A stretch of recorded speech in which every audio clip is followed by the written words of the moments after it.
Estamos hablando de cómo Jesús en los últimos tiempos ya empieza a dar instrucciones a sus discípulos para que ellos sigan haciendo la tarea que Él les estuvo enseñando durante 3 años.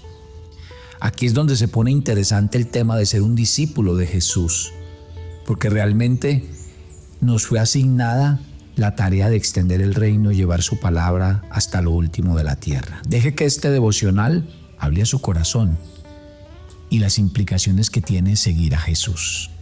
Porque todo aquel que permanece en Dios, éste llevará mucho fruto y será limpiado para que lleve mucho más. Tengo un anuncio para todos porque tuvimos una audiencia espectacular con el inicio el lunes del curso de seguimiento a los 21 retos. Te cuento que tuvimos 1 hora y 30 de conversación muy interesante, entregando formatos, haciendo seguimiento. Pero pues tuvimos una dificultad, y es que hicimos la transmisión a través de una aplicación diferente y casi la mitad de las personas se quedaron por fuera. Entonces, 2 anuncios. Primero, la clase quedó grabada, o sea, usted no se la pierde porque nosotros se lo hacemos llegar, pero el segundo anuncio es que la clase de hoy, seguimos con la clase hoy, mañana y el viernes. Entonces la vamos a hacer por el canal tradicional de YouTube. Aquí en el Devocional Maná les vamos a mandar el link el día de hoy para que asistan a la clase. ¿Estamos, mi querida familia?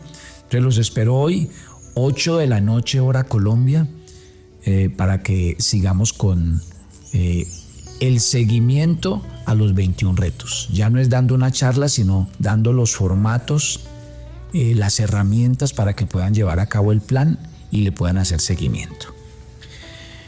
Llegar al tiempo de Jesús, hay algo que decíamos el día de ayer, y es que Jesús ya empieza a dar instrucciones para decirle a sus discípulos que ellos deben continuar con la tarea. El plan más específico de Jesús en sus instrucciones era este, y ahí es donde quiero sentar el mensaje de esta mañana. Jesús les dijo en Mateo 10:11, les dijo que buscaran una persona amistosa en cada pueblo que visitasen y vivir allí todo el tiempo que dure su obra evangelística en el área. Mire lo que dice el texto: en cualquier ciudad o aldea donde entréis, informaos quién en ella sea digno y posad allí hasta que salgáis.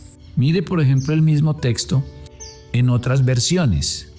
Hay una versión que dice: cuando lleguen a cualquier ciudad o pueblo, busquen a una persona de confianza y quédense en su casa hasta que se vayan a otro pueblo. La NBI dice: en cualquier pueblo o aldea donde entren, busquen a alguien que merezca recibirlos y quédense en casa hasta que se vayan de ese lugar. O sea que Jesús dijo: busquen personas donde les abran las puertas, y esto tiene mucho sentido. A los discípulos se les dijo que se concentraran su tiempo en individuos más prometedores en cada pueblo, quienes pudieran continuar su obra luego de que ellos partieran. Eso debía ser prioridad, sobre todo las demás enseñanzas que les dio Jesús y las demás instrucciones. De hecho, les dijo que si no hallaban quien les diera hospedaje, ellos fueron instruidos específicamente a sacudirse el polvo de sus pies como testimonio contra ellos.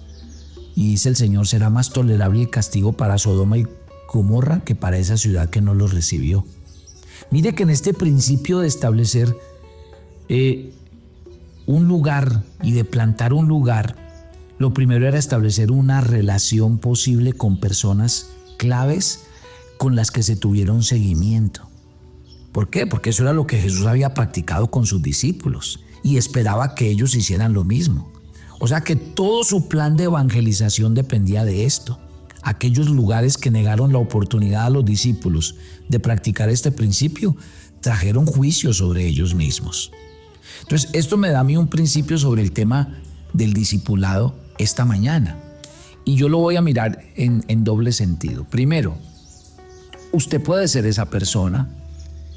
Usted puede ser esa persona que abre la puerta.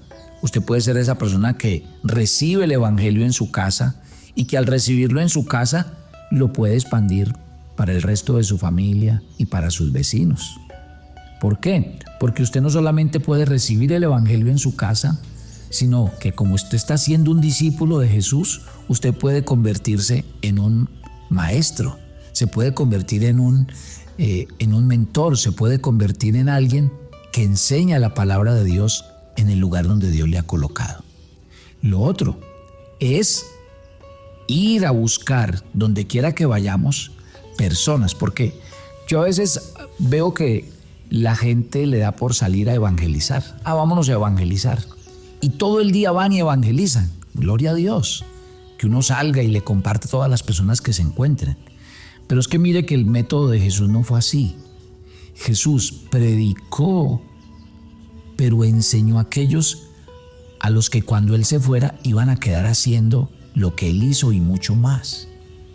O sea, el mandato de Mateo 28 no es ir y predicar este evangelio a todo el mundo. No, el mandato de Mateo 28 es vayan y hagan discípulos.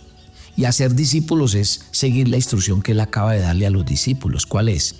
Vayan a cada sitio y en cada sitio donde los reciban, donde sean amables con ustedes, donde ustedes puedan quédense allí, porque ustedes no solamente se van a quedar allí, sino que le van a enseñar a una persona para que luego que ustedes se vayan, la obra quede, la obra siga creciendo y multiplicándose. Si ve que esta tarea del evangelismo y de llegar el evangelio hasta lo último de la tierra no es simplemente ahí como a la deriva, como lo que vaya saliendo. No, todo tenía un plan. Jesús vino con un plan a la tierra y Jesús dejó claro que el verdadero sentido del discipulado está ahí. Ahora, hay un aspecto relevante que el Señor también le advirtió a los discípulos y yo creo que es bueno que ustedes también lo reciban, porque es que esto no todo es color de rosa. ¡Ay, tan rico! Me estoy convirtiendo en un discípulo del Señor y voy a predicar. Mire, Jesús también les advirtió una cosa, y es que el hecho de que algunos rechazarían el ministerio de los discípulos solo acentuó la advertencia de Jesús sobre el tratamiento que deberían ellos esperar recibir de la gente. Mateo 10, del 17 al 18 dice: y guardaos de los horribles, porque os entregarán a los concilios, y ante los gobernadores y reyes seréis llevados por causa de mí, para testimonio a ellos y a los gentiles. Ahora, esto era lógico. El discípulo no es más que su maestro, dice la Biblia. Y acuérdese que ya los gobernadores habían llamado Belcebú a Jesús, de manera que sus discípulos podían esperar lo mismo. Y esto no era decir nada nuevo, porque el Señor les dijo que ellos serían odiados por los hombres. Él les dijo: no teman, Dios nunca los dejará. Y aunque su testimonio ponga en peligro sus vidas, el Espíritu Santo los va a capacitar para enfrentar cada situación. Todo esto que estamos leyendo, lo estamos leyendo en Mateo 10. Ayer cuando mirábamos del 1 al 12, encontramos las instrucciones. Vayan de dos en dos, no vayan donde los gentiles, vayan primero donde los judíos, donde los reciban, recíbanlo, donde los rechazan, hagan esto, lo que les den, cómanselo. Lo que estamos hablando esta mañana. Busquen personas claves en cada sitio y quédense. Pero aquí empieza la advertencia también. Por ejemplo, en el mismo Mateo 10, en los versos 22 y 23 dice: los van a tomar y los van a llevar al alguacil, al juez y al gobernador. Entonces el Señor les dijo: tranquilos, si les pasa eso es parte de la travesía. Eso es parte de cumplir el mandato. O sea que cuando los lleven a esos sitios, no se preocupen lo que han de decir, dicen los versículos 22 y 23 de Mateo 10. Porque el Espíritu Santo les va a decir lo que tengan que decir.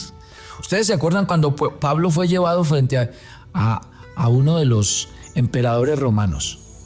Él empezó a contar su testimonio. ¿Y qué le dijo el emperador romano? Pablo, por poco me persuades a ser cristiano. Precisamente. Los discípulos, cuando llegaban a los estrados judiciales, en vez de llegar atemorizados, en vez de llegar diciendo ¿por qué me pasa esto si estaba predicando el evangelio?, ellos aprovechaban. Y cuando estaban en esas instancias, predicaban a los reyes, Acuérdate cuando los discípulos fueron llevados ante los sacerdotes que les impidieron predicar. ¿Qué hicieron? Les predicaron a ellos también. Y les dijeron, ustedes fueron los que crucificaron al Señor Jesús. Y no vamos a dejar de predicar porque ustedes nos lo manden. Así nos metan las veces que sea a la cárcel. O sea, estas instancias de la persecución, de que iban a ser llevados ante los estados judiciales, de que los iban a menospreciar, eso para los discípulos nunca fue un obstáculo. Ellos entendieron que eso era parte de la vida de ser un discípulo de Jesús. Y creo que el patrón en su camino, el patrón que se encontraron fue eso, porque la Biblia dice que donde quiera que ellos iban, tenían toda clase de oposición. Le impresiona a uno la manera realística en la que Jesús nunca dejó a sus discípulos subestimar la fortaleza de sus enemigos, ni la resistencia natural a su evangelio por parte de aquellos que no oían. O sea, los discípulos no estaban buscando problemas. De hecho, la advertencia que les dio el Señor era, otra vez, Mateo 10:16, les dijo, sean sencillos como palomas, sean prudentes como serpientes. Jesús les subrayó la necesidad de proceder con decoro, de usar tacto. Pero a pesar de todas esas precauciones, el hecho permanecía de que lo más probable era que el mundo no recibiría a sus discípulos ni con alegría ni con los brazos abiertos. No, ellos fueron enviados, como dice Mateo 10:16, como ovejas en medio de lobos. Pero es igualmente significativo que Jesús les recordó la naturaleza decisiva del evangelio. Cuando Él les dice, no penséis que he venido para traer paz a la tierra. No he venido a traer paz sino espada, porque he venido para poner en tensión al hombre con su padre, a la hija con su madre, a la nuera con su suegra, y los enemigos del hombre serán de su casa. El que ama a padre o a madre más que a mí, no es digno de mí. El que ama a su hija y a su hija más que a mí, no es digno de mí. Y el que no toma su cruz y me sigue, no puede ser mi discípulo. Estoy en Mateo 10 y ya estoy leyendo versículo 34 al 38. O sea, si los discípulos tenían algún conocimiento previo de la naturaleza fácil de su obra, el Señor la desapareció. Porque el Señor fue muy enfático. Ellos irían con un evangelio revolucionario. Pero ese mismo evangelio revolucionario tenía que ser primero obedecido por ellos mismos para que pudiera ofrecer un cambio revolucionario a la gente y a la sociedad en la que ellos vivían. El precio era alto y por eso es que muchas veces la gente le cuesta ser discípulo. Y la gente a veces le dice, no, pero pastor, si yo me hice cristiano, ¿por qué tengo esto? ¿Por qué me pasa esto? Pastor, pero ¿por qué si ahorita que estoy sirviendo al Señor ahora todo se me puso al revés? Bueno, porque cuando uno empieza a vivir de acuerdo a la voluntad de Dios, ahí es cuando uno empieza a encontrar la realidad de las cosas. El que está patas para arriba es el mundo. Y cuando uno endereza su vida, ahí es cuando ve el mundo al revés. Pero si uno vive en el mundo al revés, vive igual que todo el mundo y no se da cuenta de nada. Si queremos ser discípulos de Jesús, Jesús ya entró, no solamente a dar instrucciones de que había que ir a predicar, sino que les advirtió. Se van a encontrar un mundo hostil. Se van a encontrar que su evangelio no va a ser recibido, que ustedes van a ser rechazados. Así que miren, y por eso termina diciendo en los versos 34 y 35 de Mateo 10, pues escojan si quieren ser mis discípulos o no, porque yo no vine a traerles la paz romántica que ustedes esperan, de que si me hago cristiano entonces todo va a ser bueno, todo me va a salir bien. Si me hago cristiano, todo va a cambiar y mi vida va a ser perfecta. El que le predicó ese evangelio, le predicó otro evangelio. Porque el evangelio que Jesús predicó tiene los pies sobre la tierra y entiende que a veces la máxima oposición viene desde adentro, desde la casa, y que va a haber resistencia. Pero eso no es motivo para que yo me desanime, como le pasó a los discípulos. Eso es un motivo para que yo predique, para que yo enseñe. ¿Y sabe cuál va a ser el resultado? que muchos se van a convertir, oyendo su predicación, oyendo su enseñanza y sobre todo viéndolo a usted firme a pesar de la oposición. Tome su agenda devocional para el día de hoy. Oiga, increíble, ya llegamos al día 50. ¿Ustedes no ven el tiempo corriendo, pero vertiginosamente? ¿Y qué me dice el libro que estamos leyendo? Jueces. ¿Cuántos de ustedes habían leído el libro de Jueces? Ya leyeron todo Josué. Ahora mire, ya van por el capítulo 10 de Jueces. Qué belleza, ¿no? Mire esas historias tan fascinantes de los jueces de Israel. Por eso el libro se llama Jueces, porque nos habla de los jueces, hombres y mujeres que gobernaron a Israel, pero no como reyes, sino como jueces, como legisladores. Ya nos hablaron de Gedeón y nos hablan de otros personajes. ¿Qué dice este capítulo 10? 3 preguntas. ¿Quién fue movido a compasión? ¿Por qué se encendió la ira del Señor contra Israel? Y una pregunta personal. ¿Hay algo que usted debe confesar, por lo que debe clamar con intensidad y desesperación? Hágalo ahora mismo. Padre, gracias por esta mañana. Y porque la advertencia para los discípulos es que los discípulos no nos asustamos con lo primero que se nos viene. Que los discípulos no le tenemos miedo ni a la oposición, ni a que no nos reciban bien, ni a que la gente sea hostil con nosotros. Porque es que si lo hicieron con nuestro maestro, pues nosotros también tenemos que vivir lo mismo. Pero Señor, permítenos entender que nuestro discipulado debe ser así. No es un discipulado que nos lleva a vivir una vida romántica con Dios donde todo es ideal. No, al contrario, es una vida donde hay un precio que pagar, pero Jesús dijo que eso significaba ser su discípulo. Gracias por cada oyente de Maná. Que ellos se conviertan en el lugar donde están, en las personas que le dan la bienvenida al Evangelio en su casa y a los que la predican.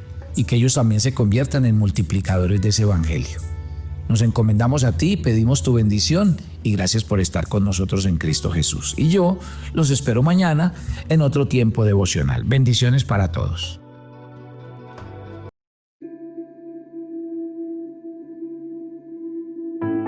Muchas, pero muchas gracias, familia Maná.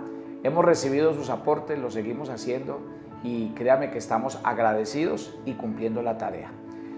Gloria a Dios por los que lo hacen a través de las donaciones, pero también gracias a los que comparten el devocional, porque esa también es la manera de hacerlo, compartirlo a muchos otros para que lleguemos y cumplamos un objetivo.